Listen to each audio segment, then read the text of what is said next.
누가복음 9장 우리 한 절씩 교독하도록 하시겠습니다. 예수께서 12 제자를 불러 모으사 모든 귀신을 제어하며 병을 고치는 능력과 권위를 주시고 하나님 나라를 전파하며 앓는 자를 고치게 하려고 내보내시며 이르시되 여행을 위하여 아무것도 가지지 말라. 지팡이나 배낭이나 양식이나 돈이나 두 벌 옷을 가지지 말며 어느 집에 들어가든지 거기서 머물다가 거기서 떠나라.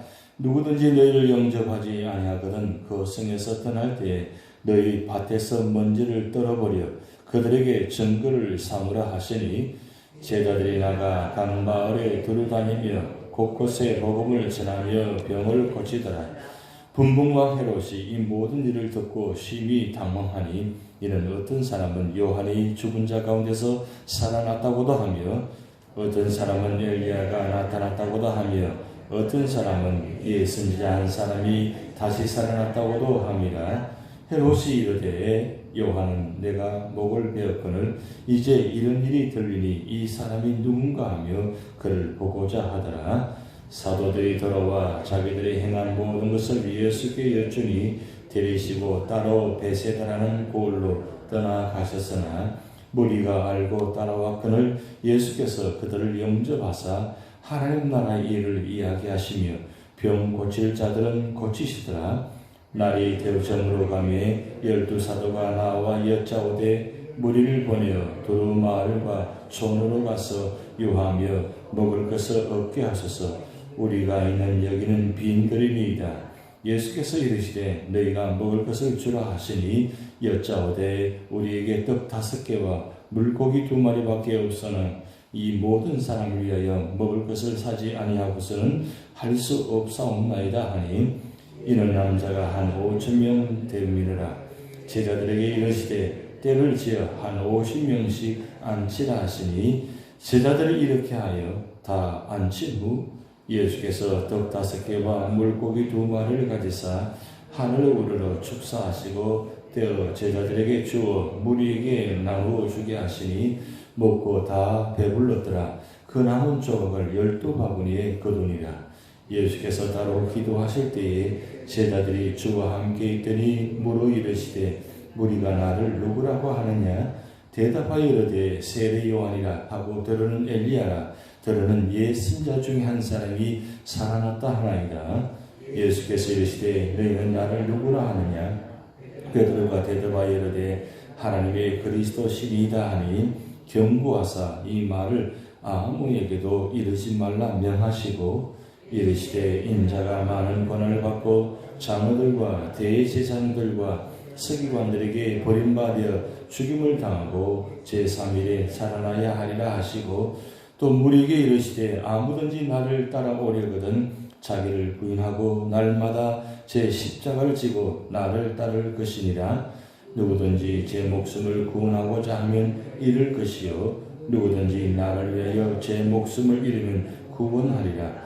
사람이 만일 온 천을 얻고도 자기를 잃든지 빼앗기든지 하면 무엇이 유익하리요? 누구든지 나와 내 말을 부끄러워하면 인자도 자기와 아버지와 거룩한 천사들의 영광으로 올 때 그 사람을 부끄러워하리라. 내가 참으로 너희에게 이르노니 여기 서 있는 사람 중에 죽기 전에 하나님 나라를 볼 자들도 있느니라.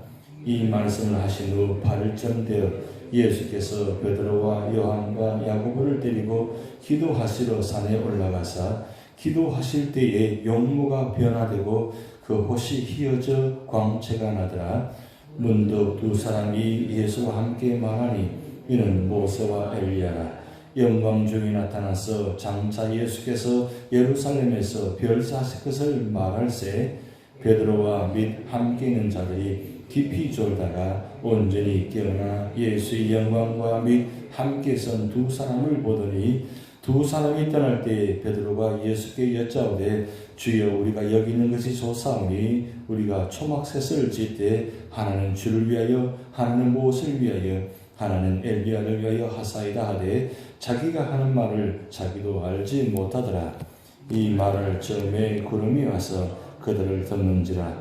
구름 속으로 들어갈 때에 그들이 무수하더니 구름 속에서 소리가 나서 이르되 이는 나의 아들 곧 택함을 받은 자니 너희는 그의 말을 들으라 하고 소리가 그침에 오직 예수만 보이더라. 제자들이 잠잠하여 그 본 것을 무엇이든지 그때에는 아무에게도 이르지 아니하리라. 이튿날 산에서 내려오시니 큰 무리가 맞을세 무리 중에 한 사람이 소리질러 이르되 선생님 청컨대 내 아들을 돌봐 주옵소서. 이는 내 외아들이니이다. 귀신은 그를 잡아 갑자기 부르짖게 하고 경련을 일으켜 거품을 흘리게 하며 몹시 상하게 하고야 겨우 떠나가나이다. 당신의 제자들에게 내주자 주기를 고하였으나 그들이 능히 못하더이다. 예수께서 대답하여 이르시되 믿음이 없고 패한 세대여 내가 얼마나 너희와 함께 있으며 너희에게 참으리요 내 아들을 이리로 데리고 오라 하시니 올 때에 귀신이 그를 거꾸로 때리고 심한 경련을 일으키게 하는지라. 예수께서 더러운 귀신을 꾸짖으시고 아이를 낳게 하사 그 아버지에게 돌아주시니 사람들이 다 하나님의 위엄에 놀라니라. 그들이 다 그의 행하시는 모든 일을 놀랍게 여기서 예수께서 제자들에게 이르시되 이 말을 너희 귀에 담아 두라. 인자가 장차 사람들의 손에 넘겨지리라 하시되 그들이 이 말씀을 알지 못하니 이는 그들로 깨닫지 못하게 숨긴 바 되었습니다. 또 그들은 이 말씀을 묻기도 두려워하더라. 제자 중에서 누가 크냐 하는 변론이 일어나니 예수께서 그 마음에 변론하는 것을 아시고 어린아이 하나를 데려다가 자기 곁에 세우시고 그들에게 이르시되 누구든지 내 이름으로 이런 어린아이를 영접하면 곧 나를 영접하며 또 누구든지 나를 영접하면 곧 나를 보내신 이를 영접합니다. 너희 모든 사람 중에 가장 작은 그가 큰 자니라.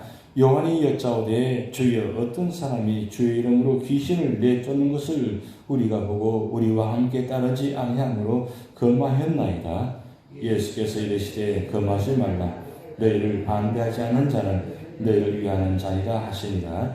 예수께서 성천하실 기약이 차감해 예루살렘을 향하여 올라가기로 굳게 결심하시고 사자들을 앞서 보내심에 그들이 가서 예수를 위하여 준비하려고 사마리아인의 한 마을에 들어갔더니 예수께서 예루살렘을 향하여 가시기 때문에 그들이 받아들이지 아니하는지라. 제자 야고보와 요한이 이를 보고 이르되 주여 우리가 불을 명하여 하늘로 더 내려 저들을 멸하라 하기를 원하시나이까. 예수께서 돌아보시며 꾸짖으시고 함께 다른 마을로 가시니라. 길 가실 때 어떤 사람이 여짜오되 어디로 가시든지 나는 따르리이다. 예수께서 이르시되 여우도 굴이 있고 공중의 새도 집이 있으되 인자는 머리 둘 곳이 없도다 하시고 또 다른 사람에게 나를 따르라 하시니 그가 이르되 나로 먼저 가서 내 아버지를 장사하게 허락하옵소서. 이르시되 죽은 자들로 자기 죽은 자들을 장사하게 하고 너는 가서 하나님 나라를 전파하라 하시고 또 다른 사람이 이르되 주여 내가 주를 따르겠나이다마는 나로 먼저 내 가족을 작별하게 허락하소서. 예수께서 이르시되 손에 쟁기를 잡고 뒤를 돌아보는 자는 하나님 나라에 합당하지 아니하리라 하시니라. 아멘. 지금 여름 캠프가 잘 진행되고 있습니다. 오전에는 성경 공부하고 오후에는 문화체험 이 두 가지를 나눠서 하는데 다른 교회에서는 이렇게 하지 않습니다. 저희 교회만 현재 한인교회 중에 두 가지 프로그램을 동시에 진행하는 교회는 아마도 저희 교회밖에 없을 것 같습니다. 근데 왜 그렇게 하느냐? 왜 이렇게 두 가지 하자? 아이들에게 이렇게 하는 것 같아요. 왜 여름 캠프를 하는데 바이블 스타디만 하지 왜 또 굳이 한국 문화체험까지 할까요?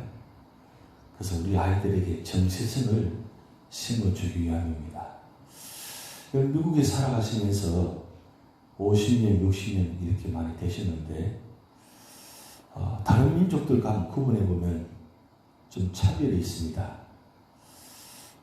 미국 사람들은 미국에서 태어났으니까 미국말을 가르치고 미국으로 은혜를 진행하고 살아갑니다. 그런데 우리 중국 사람, 유대인, 히스패닉, 그리고 뭐 독일 사람, 이런 그 이방 그 이민자에 와서 살아가는 사람들이 많이 지금 함께 살아갑니다. 그런데 미국 사람들은 아예 미국 사람들이라 하니까 하지만 독일 사람이나 유대인이나 중국 사람이나 스페인 사람들이나 다 보면 자기 자녀들을 언어를 어떻게 하든지 가르칩니다. 왜냐하면 그 정체성이 굉장히 중요하기 때문입니다.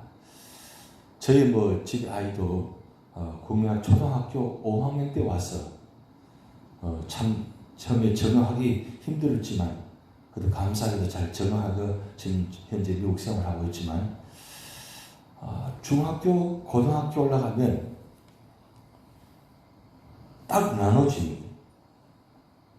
처음에는 초등학교, 그 다음에 중학교까지는 미국 아이들과 잘 어울리더라고요.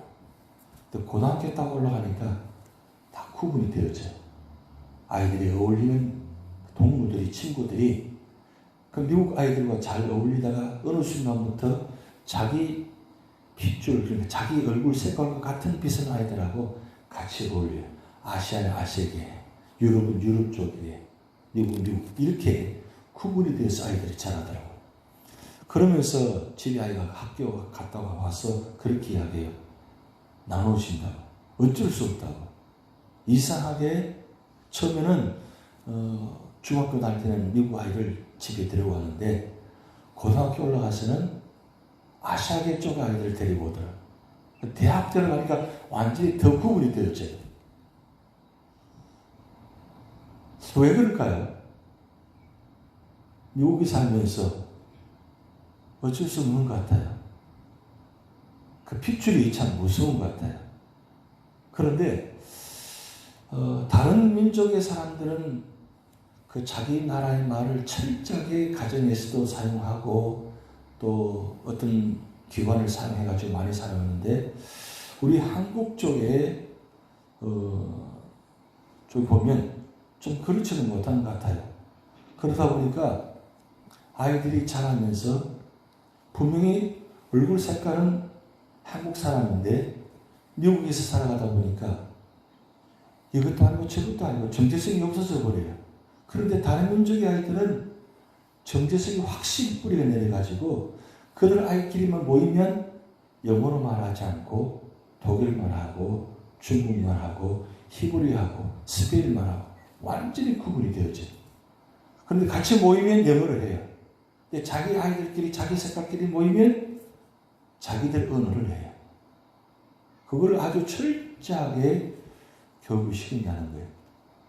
왜냐하면 그게 아이들한테 혼동이 될 것 같은데 자라면서 그게 문화가 핏줄이 결국은 자기 정체성을 찾아가는 거예요. 그런데 아이들이 그러면 굉장히 혼동이 될 것 같은데 아니라는 거예요. 자기 아이들이 자기 스스로가 자라면서 나는 어느 나라의 민족의 사람이다. 나는 그래서 정체성을 확실히 찾아가니까 미국에 살면서 굉장히 분명하게 살아가는 모습들을 많이 본다는 겁니다. 그러면 우리가 미국에 살면서 왜 미국 교회 나가지 한국 교회를 세워가지고 예배드리고 있습니다. 미국말을 잘 못하니까 그런 것 같아요? 아닙니다. 이건 우리의 정체성이 있기 때문입니다. 미국에 살면서 미국 교회 많이 나갑니다. 미국말을 배우기 위해서. 미국에 사니까 미국 사람이니까 미국 시국은 가지고 있으니까 당연하게 미국 가서 미국 교회 가서 예배 드립니다. 그런데 저거는 못해요. 우리 한국 사람들은. 결국은 우리 언어의 정체성, 우리 문화 정체성 있는 많은 교회를 세워가지고 그렇게 신앙생활을 하고 있습니다. 그렇다면 우리 아이들이 우리 교회 안에 들어와서 어떻게 해야 되느냐? 굉장히 중요한 모습이죠. 그런데 오전에는 지금 바울 사도가 아덴을 향해서 가서 복음을 전하고 이런 것을 성경 말씀을 배우고 있습니다. 그리고 오후에는 태권도를 배우고 그 다음 서예를 배우고 그 다음에 우리 한국 문화는 장구를 어제 보셨을 겁니다. 사물놀이 배우고 그 다음에 태극기 노래를 배우고 그렇게 합니다. 아이들이 참 힘들죠 사실. 영어로 가르치면서 한국문을 배우게 하니까 참 힘들죠. 왜냐하면 한국말도 잘 못 알아듣고 힘든데 또 배우려고 하니까. 그런데 제가 여기서는 잘 못 느끼지만 제가 휴스턴에 있을 때는 거기는 한글 학교가 굉장히 발전이 잘 되어 있습니다. 조직적으로. 제가 거기서 한 12년 정도 있었는데 처음에 갔을 때는 아이들이 완전히 미국 아이들이 돼가지고 인사를 잘 안 해요. 그냥 하이 하고 지나가요. 그런데 그냥 주일마다 9시 50분부터 10시 45분까지 1시간 한 300명의 어린아이가 와서 이 한글학교 배워요. 한글어 선생님이 한 50명이 돼요. 아주 매주마다 그렇게 가르치니까 한 5년쯤 지나가니까 아이들이 그냥 하이 하다가 지나가다가 이제 머리를 약간 숙여요. 그래서 머리를 숙여서 굿모닝 하고 지나가요. 근데 한 10년쯤 지나가니까 아이들이 이제 완전 한국말로 안녕하세요 목사님 이렇게 인사하는 거예요. 그런데 참 놀라운 건 뭐냐면 처음에는 그 영어권하고 한어권이 탁 나눠져가지고 굉장히 문제가 있었어요. 근데 이 한글 학교를 잘 운영하니까 이 아이들이 자라면서 초등학교, 중학교, 고등학교 이렇게 올라가니까 문화가 점점 한어권으로 바뀌어지니까 교회 안의 분위기 전체가 어린과 아이가 다 하나가 되어지는 거예요. 그러면서 예절을 배우고 그리고 인사를 하고 하니까 굉장히 분위기가 부드러워져요. 그리고 아이들이 요즘 아이돌 노래가 많이 있잖아요. 이 아이돌 노래를 굉장히 잘 배우고 하니까 굉장히 아이들이 부드러워지고 문화가 하나가 되어지니까 그리고 함께 예배드리고 하니까 굉장히 분위기가 좋아지더라고요. 아, 이게 바로 정체성이구나. 미국에 살면서 우리 아이들이 이 정체성 혼란을 말미암아 학교 가면 완전히 미국 문화 속에 살아가다가 가정에 들어오면 완전히 한국 문화 속에 살아가는데 이 두 가지 이 정체성 혼란을 겪다가 결국은 이 정체성 뿌리를 내리지 못하니까 결국 아이들이 자라서 대학교 들어가고 졸업하고 이 미국 살면서 아이들이 결국은 정체성을 확실히 정립하지 못하면 가정을 떠나버려요. 돌아오지 않아요. 그런데 이 한국 문화, 미국 문화 정체성이 확실히 뿌리 내리는 자녀들은 가정으로 들어와요. 그리고 자녀들을 이 교회 속에 들어와 가지고 아이들을 가르쳐요. 한국 문화를. 그러면서 가정과 그리고 1세대, 2세대, 3세대, 4세대가 굉장히 하나가 되어져요. 지금 여러분 중국이 가장 오래됐다 하잖아요. 그런데 중국은 4세대가 지금 이루어지고 있습니다.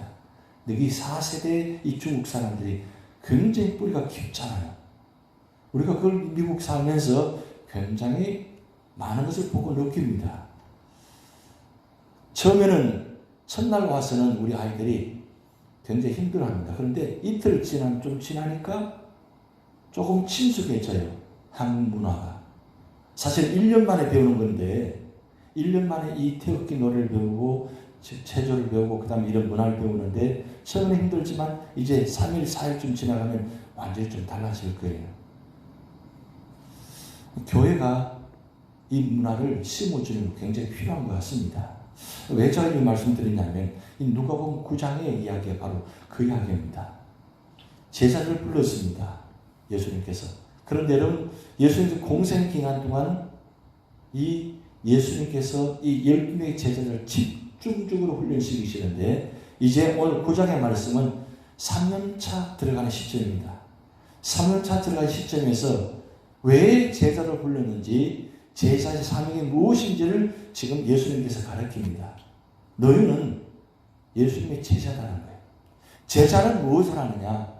바로 예수님께서 하신 일들을 그대로 하게 하시는 것이 제자라는 거예요. 그래서 예수님께서 오늘 9장 1절부터 말씀 보면 제자들에게 예수님께서 하신 모든 사역들을 그대로 위임하십니다. 1년, 2년 차, 2년 동안은 오직 예수님만 행하시고 일을 하셨습니다. 그런데 3년 차 들어가서는 예수님께서 하신 일들을 가르치시는데 세 가지 하셨잖아요. 회당에서 가르치시고 그리고 복음을 전파하시고 병든 자를 고치셨어요. 이 세 가지는 예수님만이 하실 수 있는 일들입니다.